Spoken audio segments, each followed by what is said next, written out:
மல்லி சைடில் அடுத்து என்ன நடக்கலாம் அப்படின்னா, ஸோ மல்லி அப்போ தான் பொறுமையாக கிளம்பி வீட்டுக்கு வந்திருக்காங்க.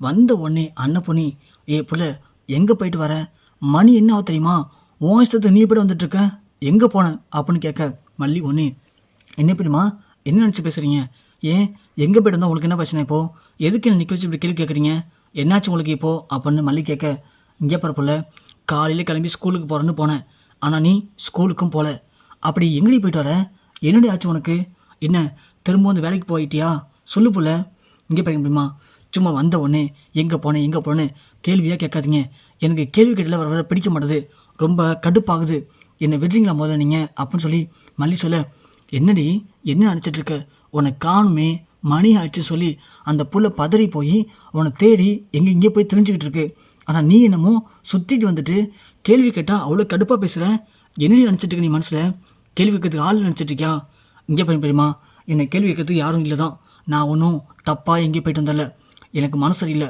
கோயிலுக்கு போனேன் அவ்வளோதான், என்ன பண்ணி என்ன பேசிகிட்டு இருக்க, நீ பேசலாம் சரியா, நான் பேசுறது சரிதான் பெரியமா, சரியில்லைனா பேசாதீங்க, மல்லி உனக்கு அவ்வளோ சொல்லிட்டேன், என்ன பெரியமா என்ன பண்ண போகிறீங்க இப்போது உன்னை அப்படின்னு சொல்லி அண்ணன் பண்ணி கை வாங்குறாங்க.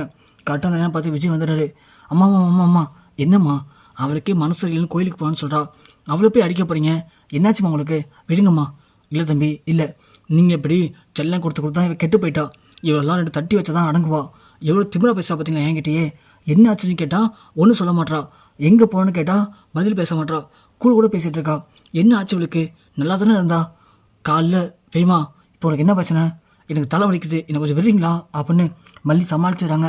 மல்லி உடனே கோவமாக ரூமுக்கு போகிறாங்க.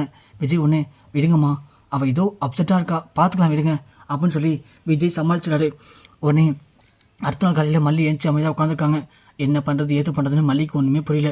ஏன்னா ராஜு சொன்ன மாதிரி டிவோர்ஸ் பேப்பரில் கையெழுத்து போட்டாச்சு, நாம் விஜயை விட்டு பிரிஞ்சு தான் ஆகணும், விஜய் விட்டு நம்ம பிரிஞ்சால் மட்டும்தான் விஜய் வெண்பா ரெண்டு பேரும் சந்தோஷமாக நிம்மதியாக இருக்க முடியும் அப்படின்னு மல்லி என்ன பண்ணலாம் யோசிச்சுட்ருக்காங்க.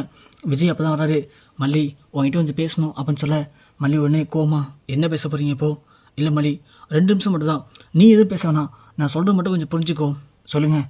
இல்லை மல்லி நேற்று பேரண்ட்ஸ் மீட்டிங் போயிருந்தேன், அங்கே வெண்பா பற்றி ஸ்கூல் டீச்சர் நிறையா சொன்னாங்க, வெண்பா சரியாக படிக்கிறதே இல்லையா, சுத்தமாக இப்போ படிப்பில் கான்சன்ட்ரேஷனே பண்ணுறதில்ல, அவன் நிறைய சப்ஜெக்ட் ஃபெயிலாக இருக்கா, அது மட்டும் இல்லை இப்போ பார்த்தாலும் கிளாஸில் தனிமையாக உட்காந்துருக்காளாம், எதையோ பித்து பிடிச்சி போகிற மாதிரி எதையோ உட்காந்து யோசிச்சுட்டே இருக்கலாம், திடீர்னு அம்மா அம்மானு அழுகுறாளாம், அதை டீச்சர் சொன்னாங்க.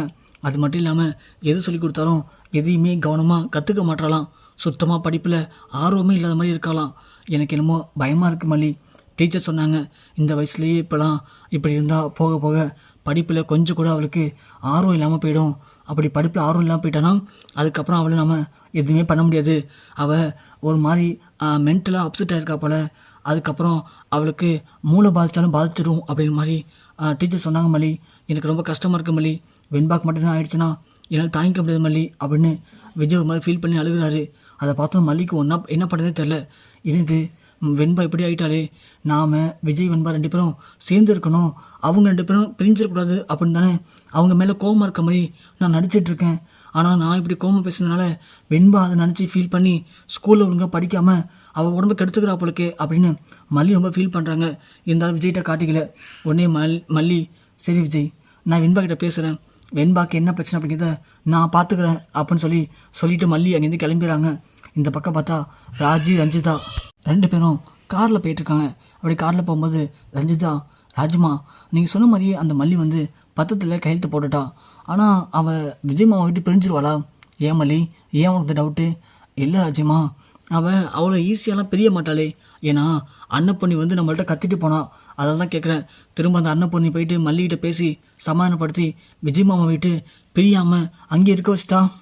இங்கே பாரு ரஞ்சி, கண்டிப்பாக அப்படி இருக்க வாய்ப்பு இல்லை, மல்லி பயந்து போய் தான் வந்து கையெழுத்து போட்டு போயிருக்கா, ஏன்னா அந்தளவுக்கு அவள் மிரட்டி இருக்கு, ஏன்னா கதிரேசன் பேசுகிற வீடியோவே அவள்கிட்ட காட்டியாச்சு, அதனால் கண்டிப்பாக மல்லி எப்படி விஜய் விட்டு பிரிஞ்சிருவா, நீ வேணா பாரு அப்படின்னு 2 பேரும் பேசிட்டு போயிட்டுருக்காங்க.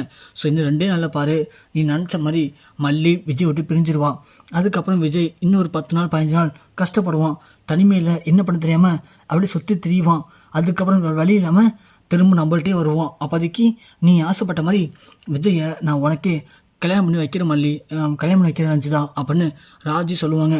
ரஞ்சிதா அதை கேட்டு சந்தோஷப்படுவாங்க. ஆனால் சந்தோஷம் ரொம்ப நீடிக்க போகிறதில்ல. ஏன்னா ராஜ் பிரேக் அடிக்கும்போது பிரேக் பிடிக்கல. ஐயோ ரஞ்சி கார் பிரேக் பிடிக்கவே இல்லையே அப்படின்னு சொல்ல, என்ன ராஜ்மா சொல்கிறீங்க, விளையாடுறீங்க ராஜ்மா, நல்லா பாருங்கள். ஐயோ ரஞ்சி இது எப்படி விளையாடுவேனா, உண்மையுமே கார் பிரேக் பிடிக்கல அப்படின்னு சொல்லி ராஜி சொல்கிறாங்க. அது மட்டும் இல்லை, கார் வேறு ஓவர் ஸ்பீடில் போயிட்டுருக்கு, கார் வேறு கண்ட்ரோல் பண்ண முடியலையே, இப்போ என்ன பண்ண போகிறோம் ரஞ்சி அப்படின்னு சொல்ல, ராஜி அப்படியே வளைச்சு வச்சு போகிறாங்க. பார்த்தா அங்கே தெரியும் ஒரு கார் வருது. ஐயோ கார் வருதுன்னு சொல்லி லெஃப்ட்டில் லைட்டாக வளைக்கிறாங்க. பார்த்தா பெரிய மரம். ஐயோ ரஞ்சி மரம் வர்றது பார்த்து ரஞ்சி அப்படின்னு சொல்லி காரை போய் டமான்னு மோதுறாங்க. மோதி ராஜி ரஞ்சி 2 பேரும் கார் ஸ்டேரிங்கில் மோதி மண்டை உடஞ்சி அப்படியே கிடக்குறாங்க. அந்த நேரம் பார்த்து மல்லி வராங்க. மல்லி வரும்போது ராஜிக்கு லைட்டாக முழிப்பு வருது. முழிப்பு வந்து என்னை காப்பாற்றுங்கன்னு கார் கதை திறந்து கீழே விழுந்து கெஞ்சுறாங்க. பார்த்தா மல்லியை பார்த்ததும் ராஜியால் ஒன்றுமே சொல்ல முடியல. மல்லி ப்ளீஸ் மல்லி, முன்விடத்தை மனசில் வச்சுக்கிட்டு என்னை அப்படியே விட்டுறாத மல்லி, என்னை காப்பாற்று மல்லி அப்படின்னு ராஜி கெஞ்சுறாங்க. இருந்தாலும் நம்ம மல்லி தான் ஹீரோயின் ஆச்சே, எதையுமே மனசில் வச்சுக்கிட்டாமல் ராஜியை அழைச்சிட்டு போய் ஹாஸ்பிட்டலையும் சேர்க்குறாங்க நம்ம மல்லி.